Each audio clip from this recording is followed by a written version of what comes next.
My name is Dr. Lillian Cross, and this is the story of how one cruel comment changed the entire trajectory of my life. In high school, I learned that words can slice through your soul deeper than the sharpest blade ever could. The memory still burns in my chest like acid. Even after all these years, I can still hear her voice, crystal clear, dripping with the kind of venom that only comes from someone who has never known struggle. Samantha Blake. Even her name sounds privileged, does it not? She was the type of girl who had everything handed to her on a silver platter, polished to perfection like a museum piece. Her hair was always immaculate, styled by professionals who charged more for a single session than my mother made in a week.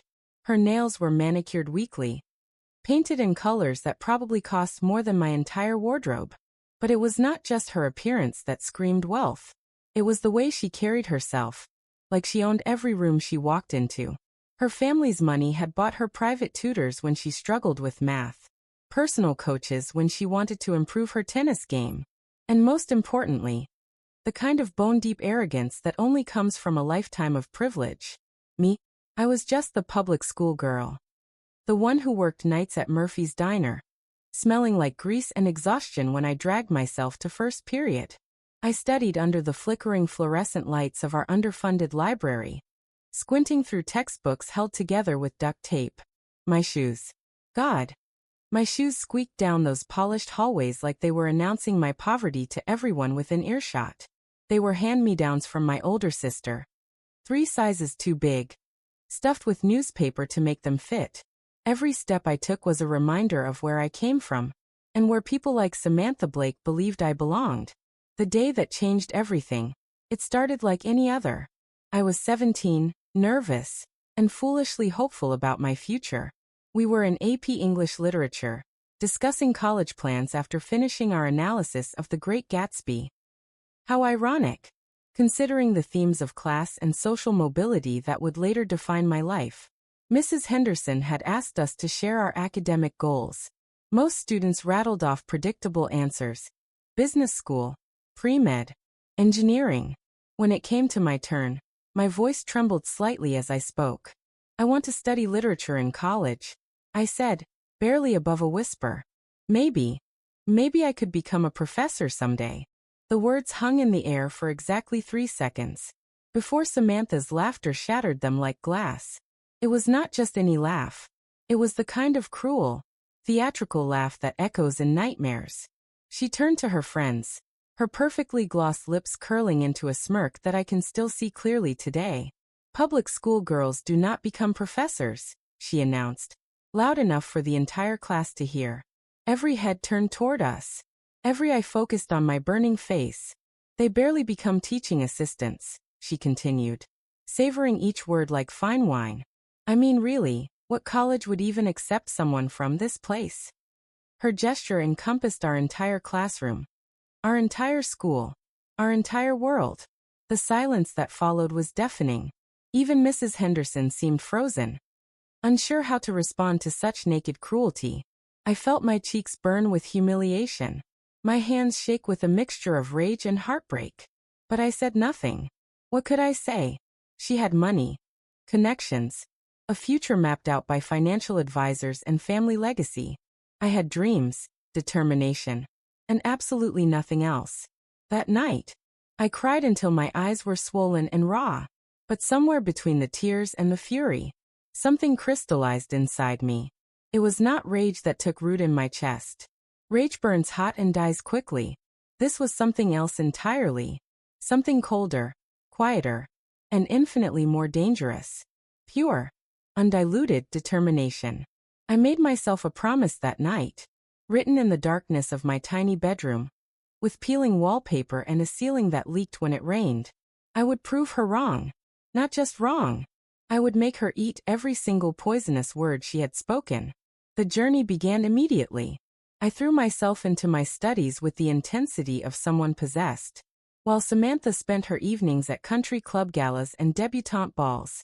I was hunched over textbooks in my bedroom, reading by the light of a desk lamp I had bought at a garage sale. My grades, which had always been good, became exceptional.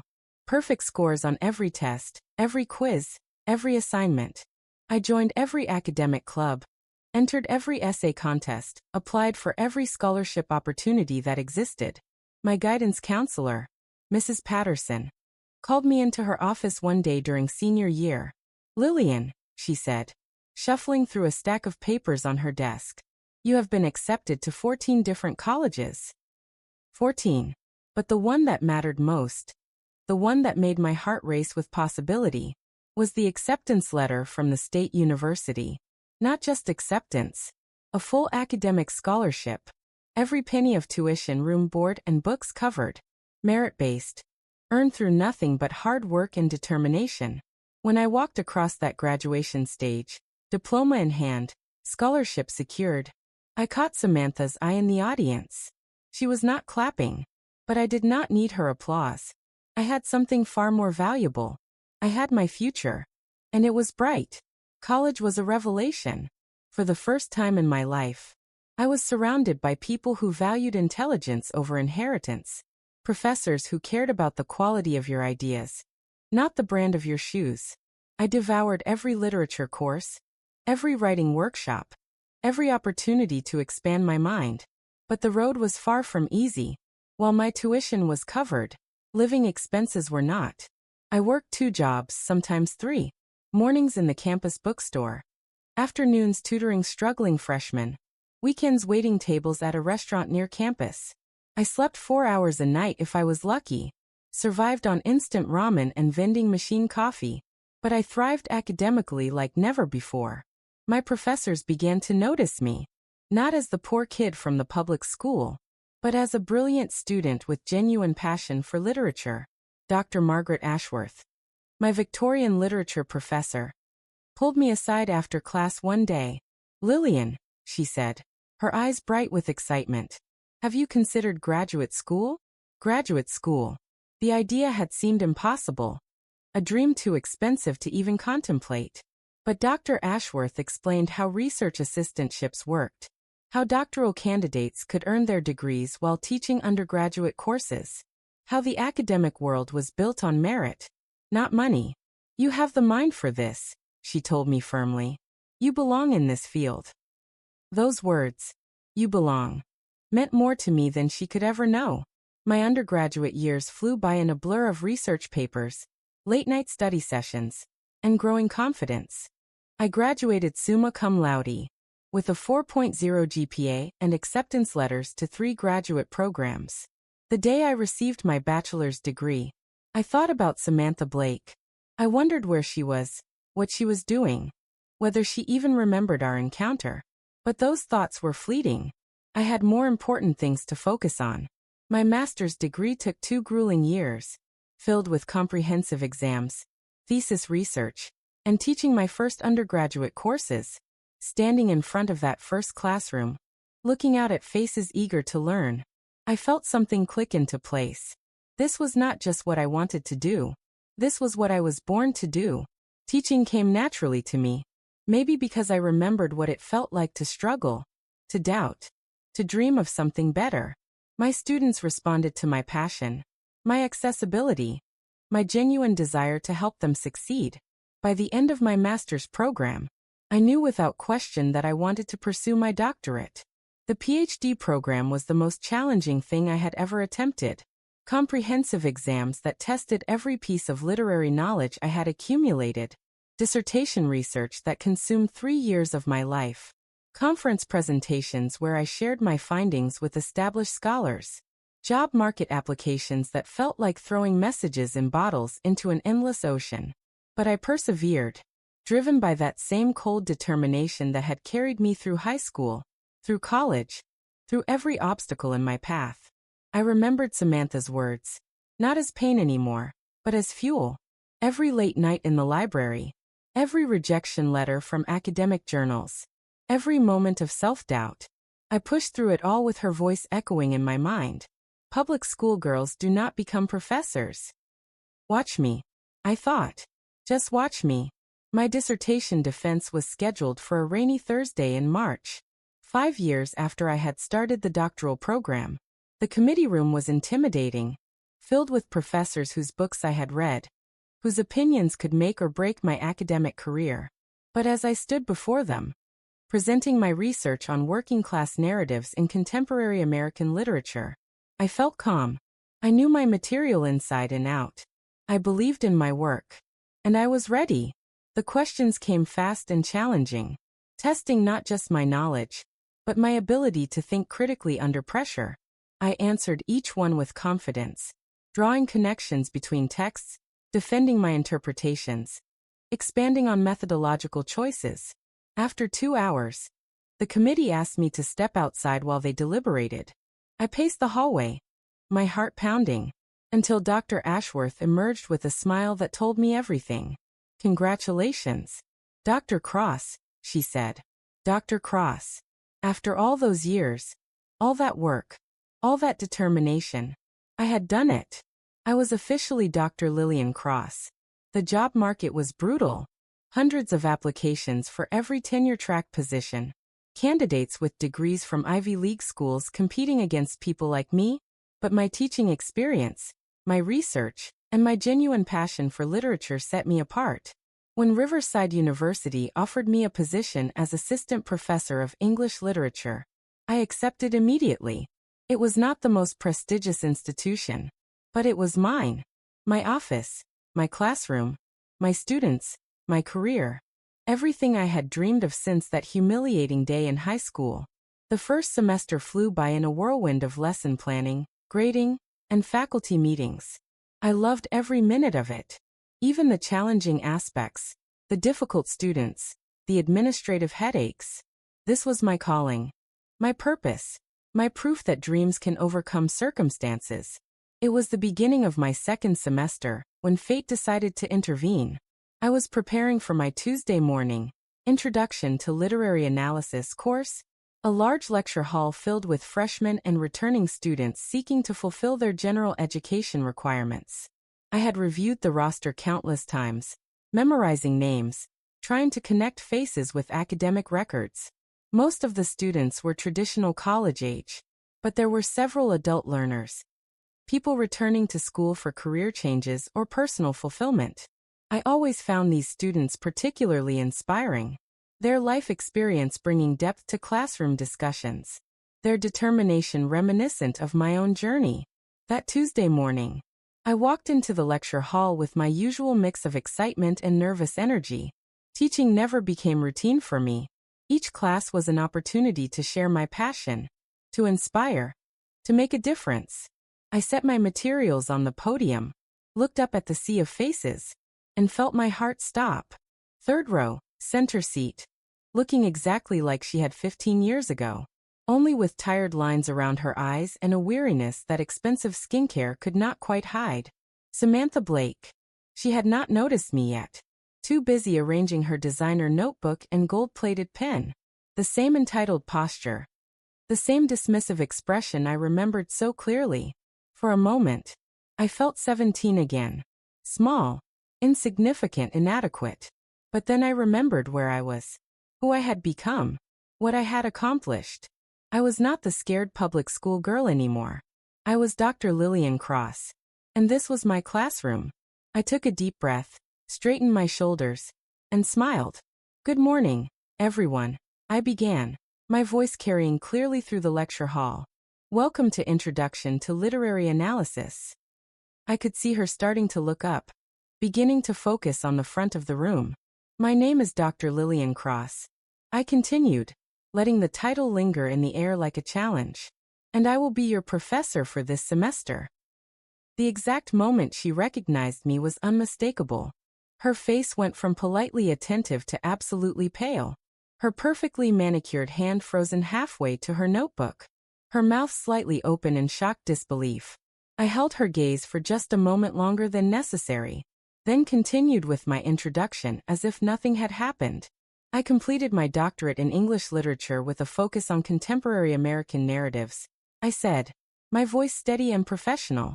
Before that, I earned my master's degree while teaching undergraduate courses, and my bachelor's degree summa cum laude from this very university. I paused, letting the weight of those accomplishments settle over the room. I grew up attending public school, which taught me the value of hard work, determination, and never underestimating what someone can achieve when they set their mind to it.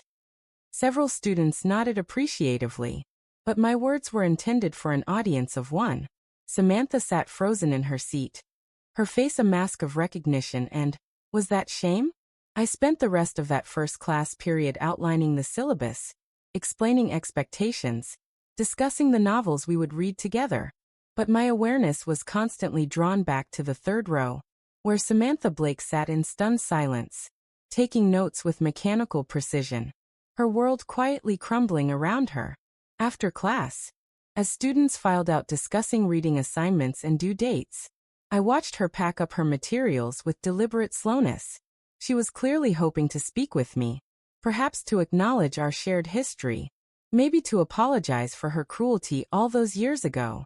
But I was not ready for that conversation. Not yet. I busied myself with organizing papers, answering questions from other students, until she finally gave up and left. The sweet taste of vindication was better than I had ever imagined. Over the following weeks, I watched Samantha struggle with the rigorous demands of my course. She was clearly intelligent, her papers well-structured and thoughtfully written, but she lacked the deep analytical skills that came from years of serious literary study.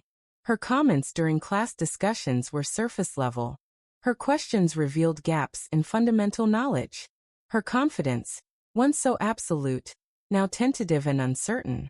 I was fair in my grading, professional in my interactions, but I offered her no special consideration. She was simply another student in my classroom, one who happened to have a shared history that she was undoubtedly regretting. During office hours, she would linger outside my door, but she never worked up the courage to enter. I could see her through the window, pacing, rehearsing conversations she never had. Part of me wondered what she would say. Would she apologize? Would she try to explain away her teenage cruelty? Would she pretend not to remember that day in high school? But a larger part of me was content to let her wonder, to let her sit with the discomfort of facing someone she had once dismissed so cruelly. The midterm exam was particularly revealing. While most students struggled with the complex analytical questions I had crafted, Samantha's performance was merely adequate. Not failing, but nowhere near the excellence required for graduate-level understanding.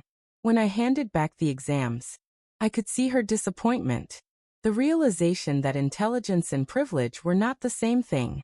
She stayed after class that day, finally working up the courage to approach my desk.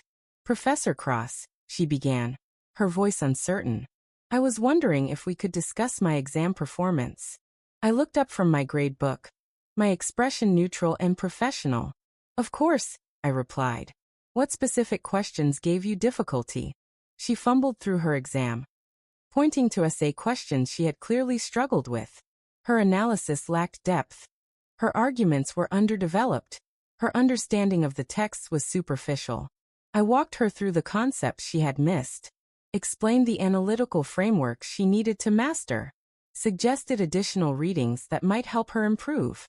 Throughout our conversation, I was cordial but distant, a professor helping a struggling student. Nothing more, nothing less.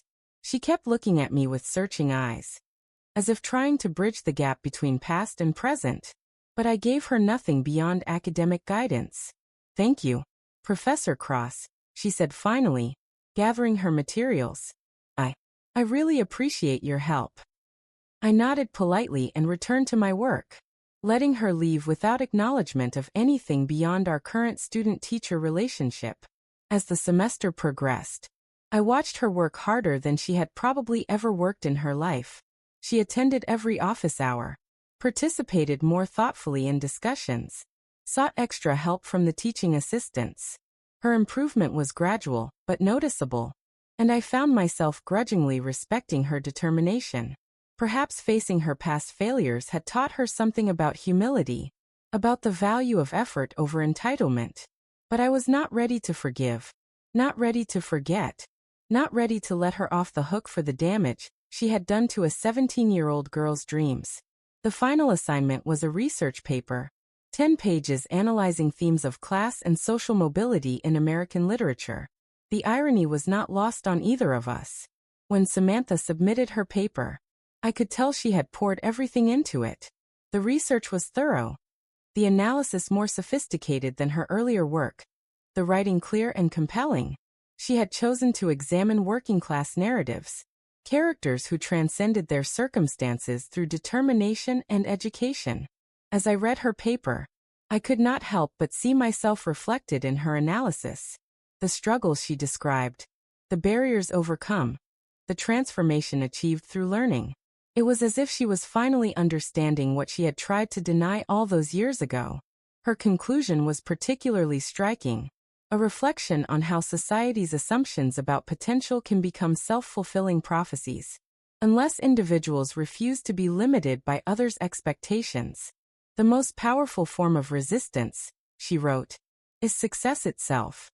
I stared at that sentence for a long time, wondering if she truly understood its implications, if she recognized how her own words condemned her teenage cruelty.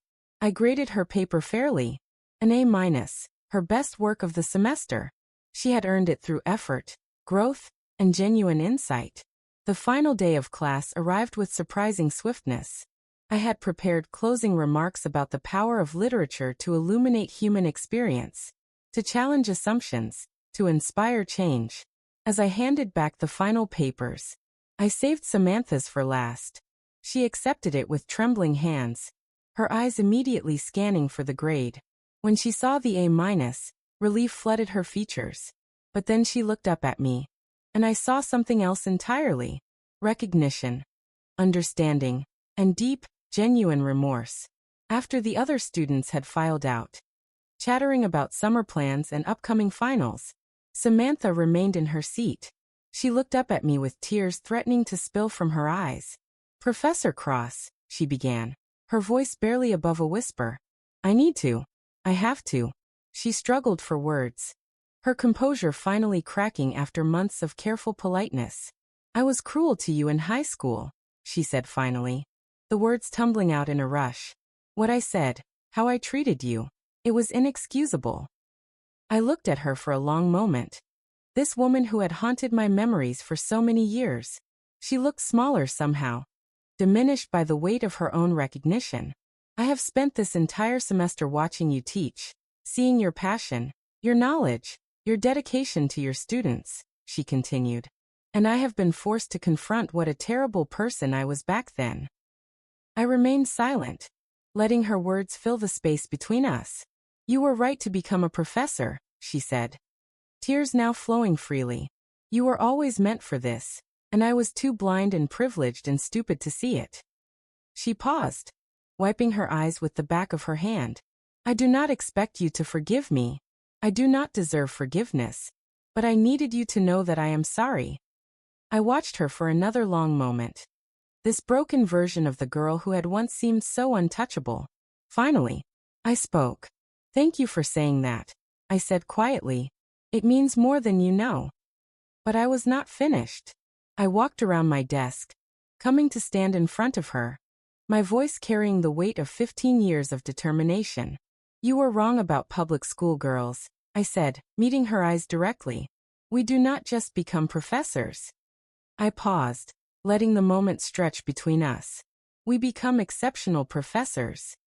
The words hung in the air, not cruel, but final. A statement of fact, a closing of a circle that had begun in a high school classroom so many years ago. Samantha nodded, understanding that this was both an acceptance of her apology and a confirmation that some words, once spoken, can never truly be taken back. "Congratulations on completing the course," I said formally, returning to my professional demeanor. "You showed significant improvement throughout the semester." She gathered her materials, stood slowly, and moved toward the door. At the threshold, she turned back one final time. "Thank you, Dr. Cross," she said, emphasis on the title, "for everything." And then she was gone. I stood alone in my empty classroom, surrounded by the silence that follows the end of something significant. The journey that had begun with cruelty and humiliation had ended with vindication and closure. I had not sought revenge in the traditional sense. I had not tried to hurt her or humiliate her as she had hurt me. Instead, I had done something far more powerful. I had succeeded. I had become everything she said I could never be. And in doing so, I had forced her to confront the ugliness of her own assumptions. The girl who had once mocked my dreams had just spent an entire semester learning from the woman those dreams had created. That evening, I sat in my office, looking out at the campus that had become my second home. Students hurried past, carrying backpacks full of possibilities, some of them probably facing their own moments of doubt, their own cruel voices telling them what they could not achieve. I thought about the 17-year-old girl I had once been, burning with shame in a high school classroom, wondering if she was foolish to dream of something better. I wished I could tell her what I knew now, that the cruelest words can become the greatest motivation, that success is not just about proving others wrong, but about proving yourself right, that public school girls, working-class dreamers, people who start with nothing but determination, can achieve anything they set their minds to. The next semester brought new students, new challenges, new opportunities to inspire and be inspired. But I never forgot the lesson Samantha Blake had inadvertently taught me, that sometimes the most devastating attacks become the foundation for our greatest victories. Years have passed since that confrontation. I have published research, earned tenure, mentored countless students, built a career that exceeds even my most ambitious teenage dreams. And sometimes, when I stand before a new class of eager faces, I think about a girl named Samantha Blake who once tried to convince me I was not smart enough, not worthy enough, not enough period, to become a professor. I smile, adjust my notes, and begin to teach. Because public school girls do not just become professors. We become the professors who never forget what it feels like to be underestimated, who fight for every student who has ever been told they do not belong, who transform cruelty into compassion, judgment into opportunity, doubt into determination. And that, perhaps, is the sweetest victory of all. The memory of that final day still brings me a deep sense of satisfaction. Not because I had hurt someone who had once hurt me, but because I had proven that dreams are stronger than circumstances, that determination can overcome disadvantage, and that the most powerful response to cruelty is not revenge, but success. As I write this story, I am Dr. Lillian Cross, professor of English literature at Riverside University, author of 3 published books on contemporary American narratives, mentor to dozens of graduate students, and living proof that public school girls can achieve absolutely anything. The scared 17-year-old who once sat in that high school classroom has become the confident woman who now stands at the front of her own classroom, teaching literature, inspiring students, and changing lives. Because sometimes, just sometimes, the best revenge is living well. And I have lived very, very well indeed. Thank you for watching this incredible story of determination and sweet justice. If stories like this inspire you, tales of overcoming adversity, proving doubters wrong, and achieving the impossible, then you are going to love what we have coming next. Make sure to subscribe to our channel and hit that notification bell so you never miss another powerful story of transformation and triumph. Your support means everything to us, and we cannot wait to share more inspiring journeys with you. Until next time, remember, never let anyone else define what you are capable of achieving.